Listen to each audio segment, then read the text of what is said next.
रामकृष्ण हरी मित्रमैत्रिणींनो, तुम्हा सर्वांचं आळंदीच्या अक्षदा या युट्यूब चॅनलवर मी अक्षदा अगदी मनापासून स्वागत करते। आजचा तुमचा दिवस आनंदाचा जावो, माऊली कृपेने तुमच्या सगळ्या चांगल्या इच्छा पूर्ण होत हीच प्रार्थना करून व्हिडिओची आपण सुरुवात करणार आहोत। तर आज जो व्हिडिओ आहे त्या व्हिडिओमध्ये आपण पाहणार आहोत की दिवाळीच्या दिवशी आपल्याला अशी कोणती प्राणी आहेत जे की दिसल्याच्या नंतर आपल्या घरामध्ये माता लक्ष्मीचा वर्षभर वास राहणार आहे, हे कन्फर्मच आहे। आणि दुसरं म्हणजे आपल्याला कोणत्याही गोष्टीची कमतरता आपल्या पूर्ण वर्षामध्ये आपल्याला भासणार नाही। तर हे जे प्राणी आहेत हे शुभ शकून देणारे आहेत आणि जे ज्योतिषशास्त्राचाच भाग असणार शकून शास्त्र जे आहे त्याच्यामध्ये ह्या गोष्टींचा उल्लेख केलेला आहे। तर ते कोणतं आहे काय आहे तेच आपण आजच्या व्हिडिओमध्ये पाहणार आहोत। पण त्या अगोदर जर चॅनलवर नवीन असेल तर चॅनलला सबस्क्राइब करा, व्हिडिओ शेवटपर्यंत बघा आणि आवडल्यास व्हिडिओला लाईक देखील करा। तर बघा, दिवाळी हा जो सण आहे ना तो खूप आनंदाचा आणि उत्साहाचा सण आहे। प्रत्येक जण खूप आनंदामध्ये आणि उत्साहामध्ये असतं हा सण साजरा करण्यासाठी आणि प्रत्येकाच्या घरामध्ये दिवाळी हा सण साजरा केला जातो। या दिवशी दिवे लावले जातात, या दिवशी माता लक्ष्मीचं श्री गणेशांचं पूजन केलं जातं, कुबेर देवतेचं पूजन केलं जातं, जेणेकरून घर हे धनधान्याने भरून राहावे, घरामध्ये समृद्धी असावी, घरामध्ये सुख शांती नांदावी यासाठी ह्या देवी देवतांचं पूजन केलेलं जातं। त्याच्यासोबत आरोग्याची देवता जी धन्वंतरी आहे त्यांचंही पूजन केलं जातं की वर्षभर आमचं जे आरोग्य आहे ते व्यवस्थित राहावं त्याच्यासाठी ह्या देवांचं पूजन केलं जातं। त्याच्यासोबत यमांचंही पूजन ह्या याच्यामध्ये असतं। तुम्ही बघा,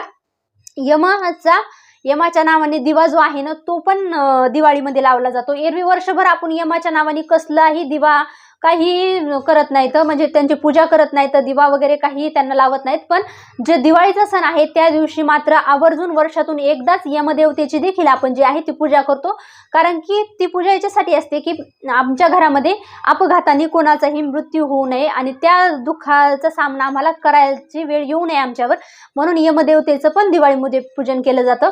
तर प्रत्येक गोष्टीला विशेष असं महत्त्व दिवाळीमध्ये दिलेलं आहे। दिवाळी हा सण खरंच खूप असा मांगल्याचा सण आहे आणि विशेषतः माझा तर सगळ्यात जास्त फेवरेट सण म्हटलं तर दिवाळी आणि नवरात्री हे माझे सगळ्यात आवडते सण आहेत।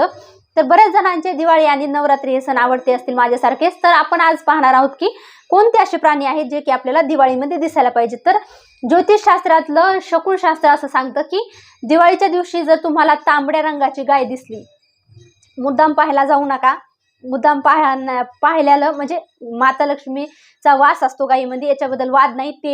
33 कोटी देवी देवतांचाही वास असतो, म्हणून गाय ही पूजनीयच आहे। दिवाळीच्या दिवशीच नाही तर इतर दिवशी ही गाय पूजनीय आहे। पण ह्या दिवशी दिवाळीच्या दिवशी जसं लक्ष्मी पूजनाच्या दिवशीचा विषय झाला आपला, तर त्या दिवशी आपल्याला सभागती सहजतेनं बरं का आपण मुद्दाम गायीचं दर्शन घ्यायला जाऊ ती वेगळी गोष्ट आहे, पण सहजतेनं गायीचं दर्शन होणं आपल्याला, ती पण तांबड्या कलरची तांबड्या रंगाची गाय, तिचं जर दर्शन आपल्याला झालं तर आपल्या घरामध्ये वर्षभर माता लक्ष्मीचा वास राहणार आहे हे आपण 100% मानून घ्यायचं। कारण की गाय जी आहे ना त्याच्यामध्ये तुम्हाला सांगितल्याप्रमाणे देवी देवतांचा सगळ्या देवी देवतांचा वास हात गायीमध्ये असतो आणि आपल्या हिंदू शास्त्रामध्ये गायीला तर आपण तसंही खूप जास्त महत्त्व दिलेलं आहे, खूप पूजनीय आहे आपल्यासाठी, आपण तिला मातेचं प्रतीक मानलेलं आहे। त्याच्यामुळं गाय जर आपल्याला ह्या दिवशी दिसली तर आपल्या घरामध्ये 100% माता लक्ष्मीचा वर्षभर चांगला वास राहणार आहे आणि आपल्याला बऱ्याच गोष्टी अशा आहेत की ज्या पैशाविषयी असतात त्याची अडचण आपल्याला जाणवणार नाहीये। त्याच्यानंतर दुसरा जो प्राणी आहे तो म्हणजे उल्लू। तर तो उल्लू बघा, त्याला आपल्यामध्ये काय म्हणतात, मला वाटतं घुबड म्हणतात। तर घुबड जो आहे ते माता लक्ष्मीचं वाहन आहे, तेव्हा माता लक्ष्मीचं वाहन असल्यामुळं घुबड पण आपल्याला ह्या दिवशी दिसणं खूप शुभ आहे। तर रात्रीचे घुबड दिसतात शक्यतो।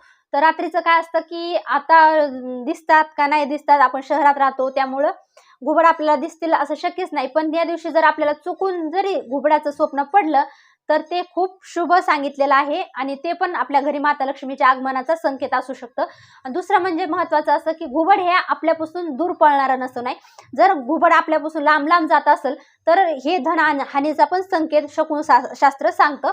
तर घुबड जे आहे ते आपल्या एकतर एका जागेवर स्थिर असावं किंवा मग आपल्याकडे येणारं असावं, त्यांनी माता लक्ष्मीचं आगमन आपल्या घरात आहे हे आपण समजू शकतो। त्याच्यानंतर तिसरा जो प्राणी आहे तो आहे चिचुंद्री। तर ती उंदरासारखी असते बघा, ती की शेतातले किडे खाती, तुम्हाला माहित असेल चिचुंद्री म्हणतात तिला. तर ती चिचुंद्री जी आहे ना तिचं पण दिसणं आपल्याला दिवाळीच्या रात्री ते पण खूप शुभ आहे. जर आपल्याला आपल्या घरामध्ये चिचुंद्री आली बाहेरून तर तिला हाकलून लावू नका.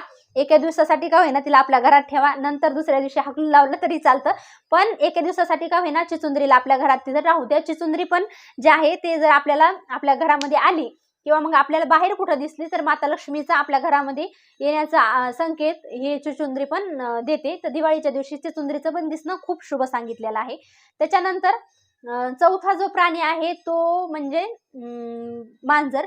तर एरवी बघा आपल्या शास्त्रामध्ये किंवा मग आपण बऱ्याच लोकांची अशी मान्यता आहे की मांजर कुठे बाहेर जाताना रस्त्यावरून आपल्या समोरून गेली तर थोडा वेळ थांबावा आणि नंतरच जावा, कारण की मांजर जे आहे ते राहूचं प्रतीक आहे आणि राहू जेव्हा आपल्या रस्त्यावरून आडवा जातो तेव्हा आपल्याला थोडा वेळ थांबायला लागतं किंवा मग काही काही लोक मागं जातात आणि परत समोर येतात, असं बऱ्याच जणांचं मानणं आहे.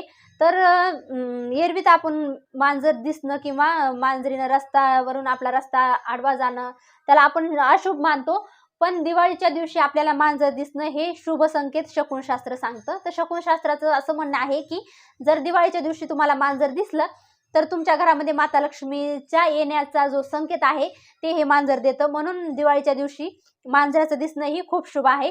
तर हे झाले काही प्राणी, जसं की शकुनशास्त्र सांगतं की हे जर दिवाळीच्या रात्री आपल्याला दिसले किंवा मग दिवाळीच्या पूर्ण दिवसभरामध्ये आपल्याला दिसले तर हे आपल्या घरामध्ये माता लक्ष्मीच्या येण्याचा संकेत आहे आणि आपल्या जीवनामध्ये येणाऱ्या ज्या पैशाविषयीच्या अडचणी आहेत त्या दूर होण्याचा पण संकेत हे शकुनशास्त्र सांगतं किंवा मग हे प्राणी आपल्याला दिसल्याच्या नंतर शकुनशास्त्र सांगतं आपल्याला. तर हा होता आजचा व्हिडिओ. छोटीशीच माहिती होती. आशा करते तुम्हाला व्हिडिओ नक्कीच आवडला असेल तर लाईक शेअर सबस्क्राईब करायला अजिबात विसरू नका. झालेली सेवा आज आपण इथंच थांबूयात. पुढच्या व्हिडिओमध्ये भेटूयात. तोपर्यंत रामकृष्ण हरी.